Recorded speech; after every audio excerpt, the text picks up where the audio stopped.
ভালো আছি। ভালো আছেন ভাইয়া? জি আলহামদুলিল্লাহ। শুনতেছি আমাদের যশোরে নাকি আবারও একটা নতুন মেলার আয়োজন করেছেন বসন্ত উপলক্ষে। জি ভাইয়া। তো এই বিষয়ে যদি আমাদেরকে বিস্তারিত একটু বলতেন। ধন্যবাদ। আমি ফারজানা ইয়াসমিন বৃষ্টি।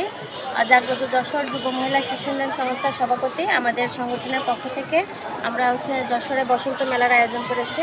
আমাদের এই বসন্ত মেলাটা বসন্ত ভালোবাসা দিবস এবং আসন্ন ঈদ উপলক্ষে এই মেলাটির আয়োজন করা হয়েছে।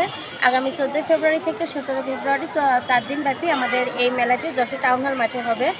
আমাদের মেলাটি সকাল 10টা থেকে রাত 9টা পর্যন্ত হবে এবং স্টল নেওয়ার জন্য উদ্যোক্তা আপু এবং ভাইয়ারা আমাদের স্ক্রিনে দেওয়া যে নাম্বারটি আছে এই নাম্বারটিতে অবশ্যই যোগাযোগ করবেন এবং স্টল ফি 3500 টাকা 4 দিনে। এছাড়া এখানে বাচ্চাদের জন্য বিনোদনের ব্যবস্থা থাকবে। আশা করি আমাদের এই মেলাটা অনেক জমজমাট হবে এবং বড় পরিসরে আমাদের মেলার আয়োজন করা হচ্ছে।